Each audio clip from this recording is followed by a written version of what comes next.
Coming up tonight on CTV News, the county council attempts to enforce an emergency curfew. And advocates are protesting the Juvenile Reform Act. Plus, 5 major metro rail stations are scheduled to close this summer. These stories and more coming up next on CTV News.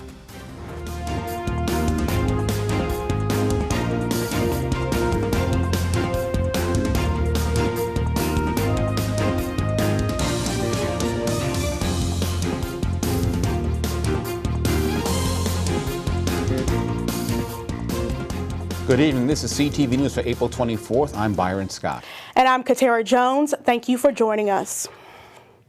Amid the growing concerns of unchaperoned teens involved in a brawl at the National Harbor over the weekend, the County Council is moving forward in tightening its teen curfew rules. The proposed emergency legislation, which was successfully voted out of the Committee of the Whole yesterday, would expand the county's juvenile curfew to commercial areas. If the bill is passed, it would allow all county businesses to impose a curfew on their properties as early as 5 p.m. The legislation would also hold parents accountable with fines going up to $250. CTV News spoke to the manager at the Brookie Girl store in the National Harbor about whether teens have become an issue at their shop. We do have a good rapport with them when they do come in. I have heard little mishaps did happen over the weekend and in the course of time over the last few months, but I guess nothing to make it a big issue. From what I can see, like, of course they come in large groups, and that already is a distraction. So it's just like they're young, so it's just like they're still learning. It's not a lot of businesses down here for younger people anyway, but you know, us, besides like the restaurants and stuff, no, like they shouldn't be out here probably like after 12 o'clock, to be honest. The emergency bill will now go before the council for a final vote. Governor Moore updates recovery efforts 4 weeks after the collapse of the Key Bridge. Moore says crews have lifted more than 2,900 tons of debris as part of salvage efforts by the U.S. Corps of Engineers. 3 temporary channels have opened at the Port of Baltimore with at least 145 commercial vessels, assessing those waterways. Weather permitting, a 4th channel is scheduled to open by the end of the week and will stay open for 4 days. And Hinesville police need your help in finding a critical missing teenager. This is 13-year-old Andrea Jasmine Canales Iglesias. She was last seen around 4:30 p.m. last Thursday on the 3500 block of East-West Highway. Andrea is 5 feet tall, about 135 pounds, and was last seen wearing a black sweater, khaki pants, and black Crocs. If you have any information as to her whereabouts, contact police at 301-985-5060. And juvenile justice reform has been a hot-button issue this session in the legislature, and some advocates are protesting the Juvenile Reform Act and don't want Governor Westmore to sign it into law. The bill would also allow children ages 10 to 12 to be prosecuted or detained for certain offenses. Capitol News Service reporter Alana Mutnick has the story. A bill that really does not help our children and doesn't make our community safer. Erin Seegears is the Assistant Public Defender for Anne Arundel County's Juvenile Division. She's outspoken against the Juvenile Justice Reform Bill the legislator just sent to Governor Westmore for his signature. One of the most concerning things about this bill is that it expands jurisdiction for 10 to 12-year-olds. So that is our little young kids, elementary school age. The bill allows children as young as 12 years old to be charged for certain offenses like gun possession and auto theft. We can't sit by and hope the system catches up with the problems. Adrian Jones, Speaker of the Maryland House of Delegates, says the bill does address the underlying causes of crime. We aren't going to continually cycle a small number of children through a system that isn't meeting their needs. But Seegears says this bill does not do enough to address the bigger problem that detainment is not the answer. We know that putting a kid through the court system, especially in detention centers, is more trauma piled onto the trauma that often these kids already have. Erin Seeger says this doesn't mean that children shouldn't be held accountable for the crimes they commit, but she says punishment isn't always the best response. I really would hope that as a society we've gotten past a point where we just think of accountability as punishment, and we think of all the other ways that kids can be held accountable in a way that will make them want to move forward and make progress and not repeat bad behavior.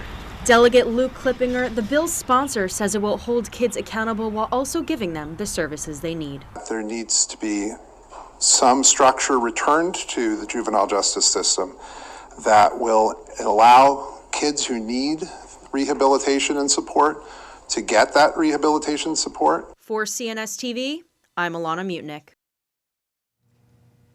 Governor Moore has until May 28th to either sign or veto the bill. And Prince George's County Police will begin building its own real-time crime center similar to the one in D.C. The district's crime center helps coordinate responses when suspects trek back and forth across the D.C.-Maryland border. Police Chief Malik Aziz says construction should begin soon, and he's hopeful the real-time center will be up and running before the fall.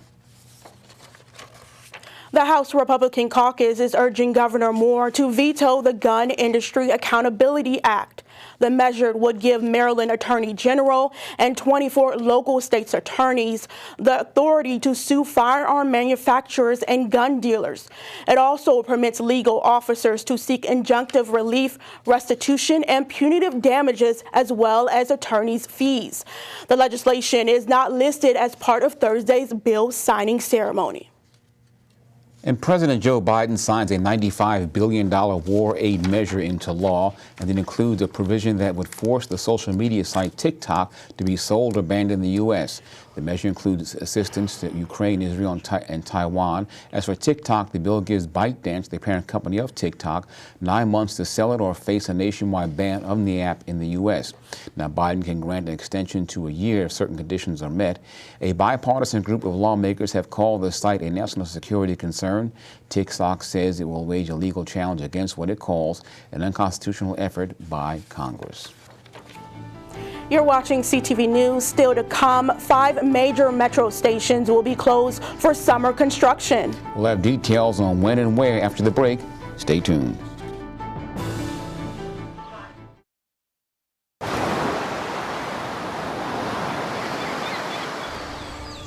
Hear that? That's the sound of your life. Perfectly imperfect.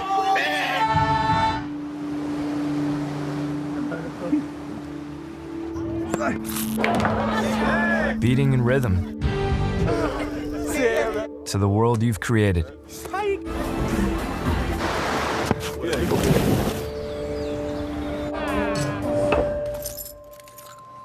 But every time you drive after drinking, the music gets drowned out. Your life sounds pretty great. Don't let a buzz ruin it. Buzzed driving is drunk driving. Don't drive buzzed.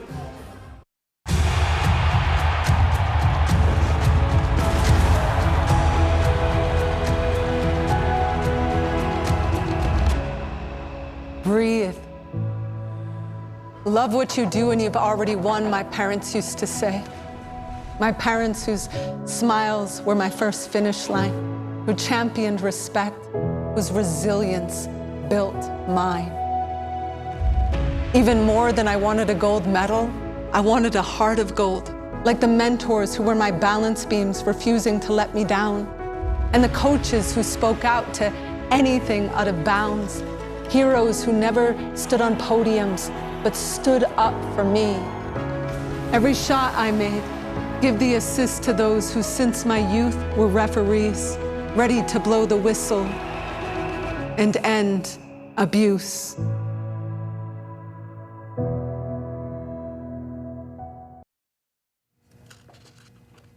Welcome back. Well, 5 major Metro Red Line stations will close this summer due to construction for the new Purple Line. The Glenmont, Wheaton, Forest Glen, Silver Spring, and Tacoma stations will be closed from June 1st through June 29th. From June 30th to August 31st, work zones will decrease as Tacoma Park Station reopens, but other stations will remain closed. Metro plans to take advantage of the lengthy closure to upgrade tracks and the stations themselves. Well, Maryland's high-speed train project has hit some speed bumps. The magnet-propelled train that would link D.C. and Baltimore is having a tough time acquiring state and federal permits. And according to the Bay Journal, the difficulties could derail the project. The company, Northeast Maglev, withdrew an application for water quality certification in late December. Meantime, the Federal Railroad Administration has paused an environmental study twice since 2019. The study must be completed and approved before construction can move forward.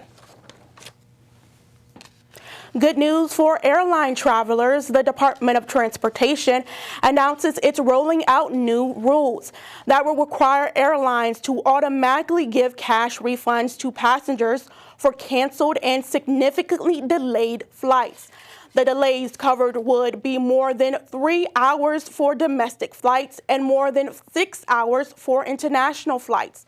This includes tickets purchased directly from airlines, travel agents, and third-party sites such as Expedia and Travelocity.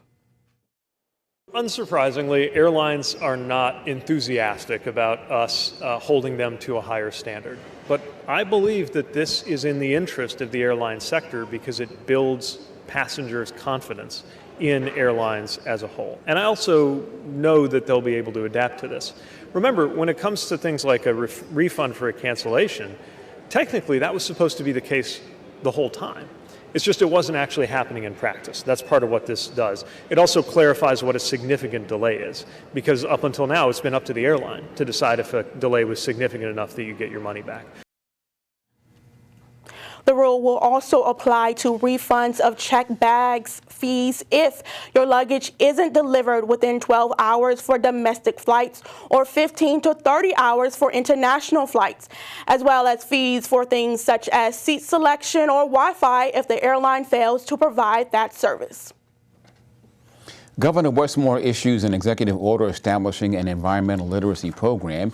The effort is meant to empower Maryland youth to conserve and restore the state's natural resources. Moore is creating the Maryland Outdoor Learning Partnership, which will conduct a review of current climate change education efforts.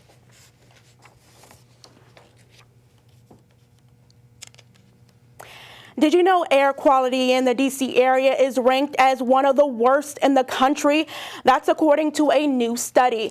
Today, the American Lung Association released its 2024 State of the Air report. It breaks down the amount of exposure to clean air days, particle pollution, and unhealthy levels of ozone air pollution impacting the region. The report found that nearly 4 in 10 Americans live in counties that had unhealthy levels of ozone or particle pollution. So how does Maryland fare? Maryland specifically, I think we have seen some mixed results. We've seen, some improvement again that's reflected nationally around ozone improvements, but then still some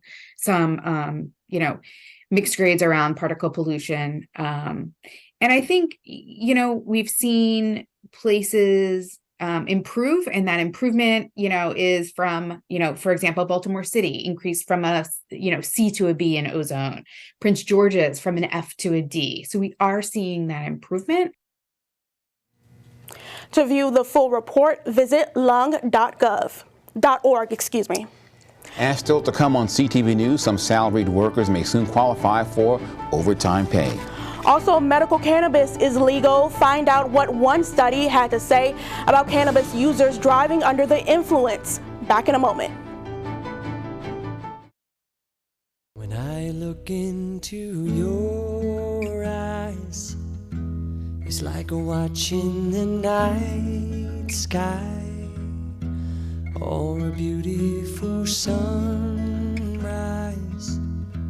Oh, there's so much they hold. It's hard to imagine that this powerful, beautiful animal needs our help. But they are being killed for their skin and bones, and their homes are being destroyed. But there is hope. Tigers are at the heart of so many delicate ecosystems. When you protect a tiger, you also protect thousands of species and people that rely on the same habitat. That means protecting everything from mangroves that help fight climate change to safeguarding rivers and streams that provide fresh water to millions. All places that the tiger calls home. Well, I won't give up. God knows I'm tough. He knows we got a lot to learn. When we protect tigers, we all benefit. Learn how you can make a difference. Visit worldwildlife.org/tigers. I will be right by your side. If I can't find the cure, I'll fix you with my love.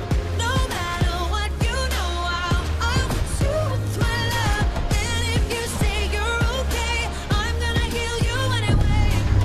Promise I'll always be there. Promise I'll be there. Yes, women can have it all, including heart attacks. Know the signs. Heart disease is the #1 killer of women. Get heart checked. A new survey of medical cannabis patients in Maryland indicates an increase in risky behaviors. More respondents say they have driven under the influence and consumed cannabis while pregnant or breastfeeding in 2023 than the year before. But the report, which was prepared for the Maryland Cannabis Administration, does not follow the same respondents year to year, so conclusions cannot be drawn. About 30,000 patients took the part in both the 2022 and 2023 surveys. Millions of salaried workers employed in executive, administrative, or professional industries will become eligible for overtime pay under a new federal rule.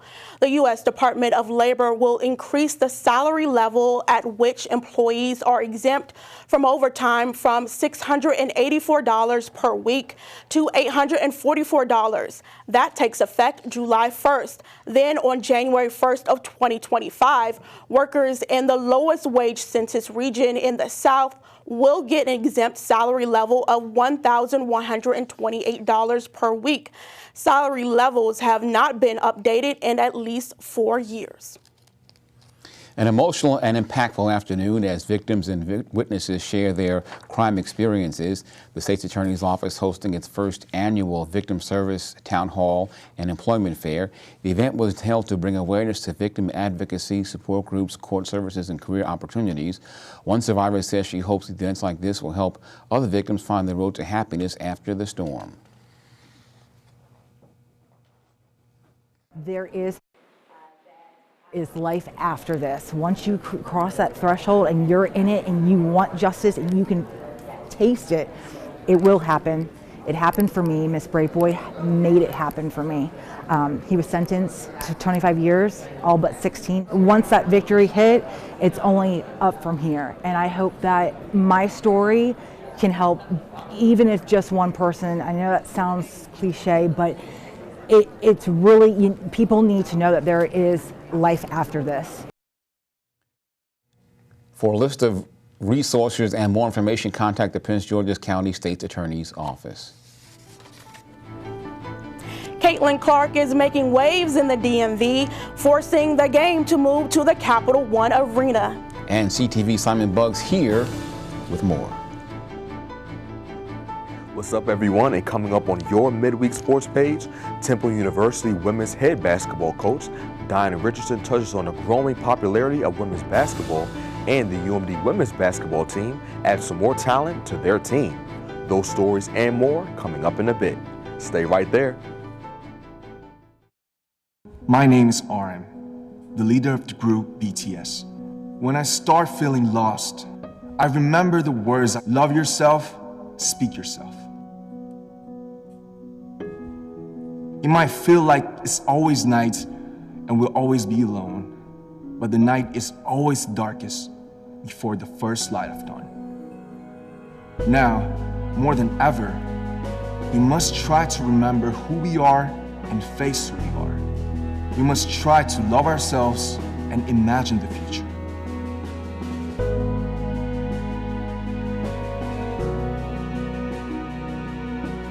Life goes on. Life goes on. Life goes on. Life goes on. Life goes on. Life goes on. Life goes on. Let's live on.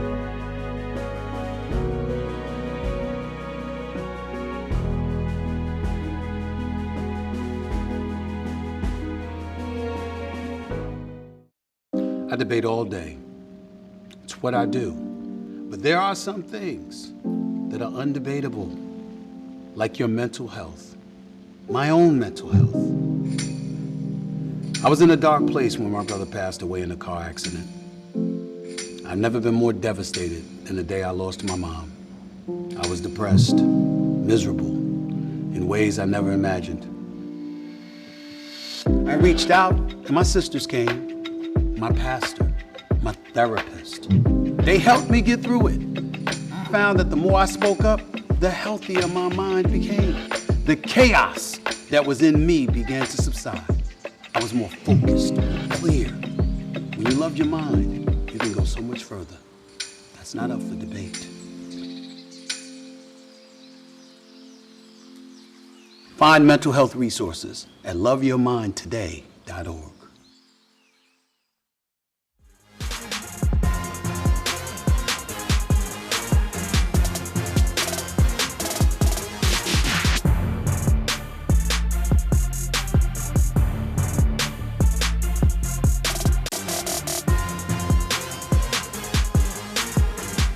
Everyone, get excited because it's time for your Wednesday Sports Page. Beginning with some college hoops news, over the past couple of years, women's basketball has grown so much in terms of popularity. Dawn Staley, Angel Reese, Caitlin Clark, and Juju Watkins are just some of the women who have played a big role in women's basketball being at the forefront of college hoops. And current Temple University women's basketball head coach and PG County native Diana Richardson touched on how inspiring it can be for girls to see women like them make an impact. It's awesome because now little girls can look up and see people like them and see women out on a big stage, and they can aspire to do some of the things that they see on TV. So it's been an explosion of awareness, and I'm absolutely fantastic, feeling great about it because young girls can aspire to do the same thing. And sticking with women's basketball news, good news, Mystics fans. Washington's matchup against the Indiana Fever on June 7th has been relocated to Capital One Arena.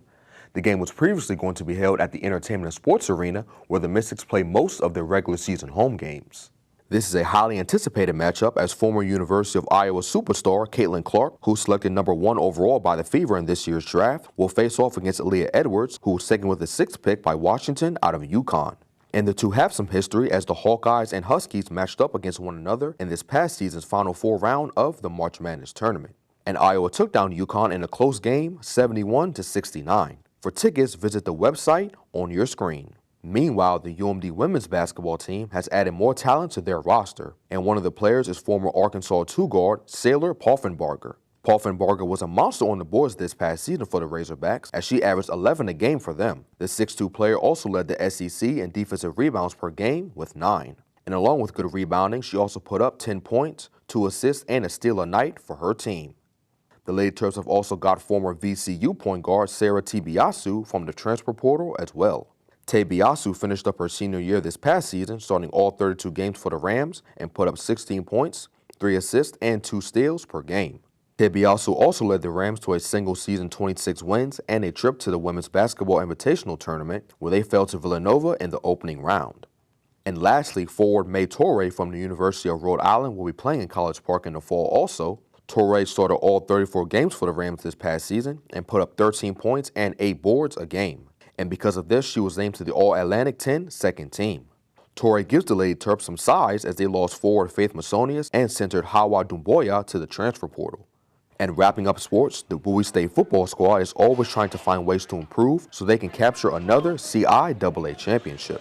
And head coach Kyle Jackson is looking for some players on the offensive and defensive sides of the ball to help the Bulldogs get back to the big game. I've been spending a lot of time with the offensive line. We got a few guys coming back who have been 1, 2-year starters, 3-year starters in the Cam Reporter. You know, you talk about having those guys executing at a high level. That has been our key emphasis, you know, the bigs from that standpoint. Then you talk about returning all conference guys as a cornerback, Devin Williams, and Hassan Mosley, safety. So those guys, looking for them to be leaders and put us in the place that we need to be. You know, like I say, we're nothing without our guys who are leading on and off the field. So those are just a few guys that, you know, like I would say, I'm excited about seeing them moving forward. And that wraps up your Wednesday sports page. Simon Buggs, CTV Sports. And now for a look at our 3-day weather forecast. Tonight will be partly cloudy out. Tomorrow and Friday will be mostly sunny with highs in the 60s. Saturday will be partly cloudy with a high of 64 and a low of 54 degrees. And now for a look at our community calendar. The city of Hyattsville and the Greater DC Diaper Bank is hosting a free diaper distribution. Those in need can stop by the Hyattsville City Hall building Friday morning at 9 and get free diapers for their children. Registration is not required, but families must provide proof of the child's birth, the date of birth at the time of pickup. For more information, contact that number on your screen, 301-985-5000. And that wraps up CTV News for now. Thanks for joining us. See you tomorrow night. Good night.